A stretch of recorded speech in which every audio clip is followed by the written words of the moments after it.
کۆبنەوەکانی حکومەت لەگەڵ حزب و لایەنە سیاسیەکانی هەرێمی کوردستان بەردەوامی هەیە و جەولەیەکی تری سەردانەکەیان بۆ لای حزبەکان دەستی پێکرد و یەکەمین وەزگەی سەردانەکەشیان بۆ لای پارتی دیموکراتی کوردستان بوو. دواتر وەفدەکەی حکومەت هەرێمی کوردستان سەردانی بارەکەی حزبی زەحمەتکێشانی کوردستانی کرد و لەلایەن سەرۆکایەتی ئەو حزبە و ژمارەیەک لە ئەندامانی سیاسی پێشوازی لێکران. دوا بەدوای کۆبنەوەکەش ئەندامێکی دەستەی سەرۆکایەتی حزبی زەحمەتکێشانی کوردستان ڕایگەیان ئەم دۆخە ئێستا پێویستی بە یەکڕێزی نێوماڵی کورد و سەرجەملایەنەکان هەیە و لەو کۆبنەوەشدا جەختمان لەسەر ئەوە کردووەتەوە.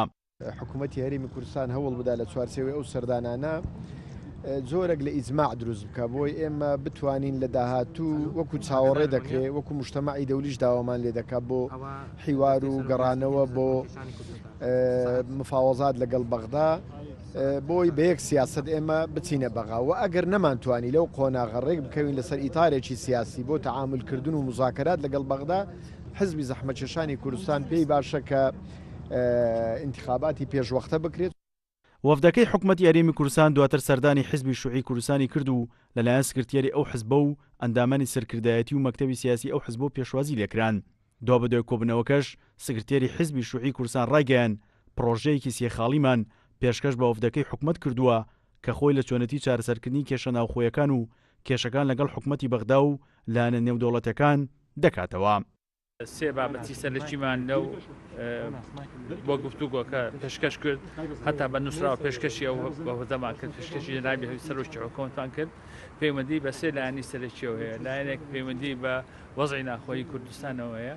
لایەنێک پەیوەندی بە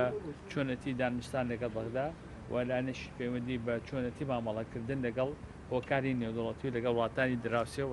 وڵاتانی دنیا. سەبارەت بۆ پرۆژەیەش ڕاوێژکارێکی سەرۆکایەتی حکومەتی هەرێمی کوردستان دەڵێت پرۆژەکەمان وەرگرتووە و دیراسەی دەکەین و پێشوازی لە هەر دەست پێشخەریەک دەکەین بۆ چارەسەرکردنی کێشەکان. ئەوەی کە زۆر گرنگە من هەستم پێگرت ئەوەیە کە هەموویان کوکن کە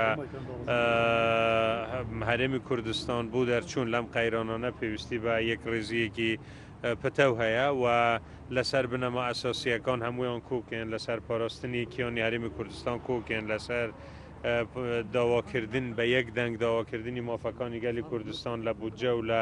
مافەکانی تری لە حکوومەتی فیدراڵیدا کوکن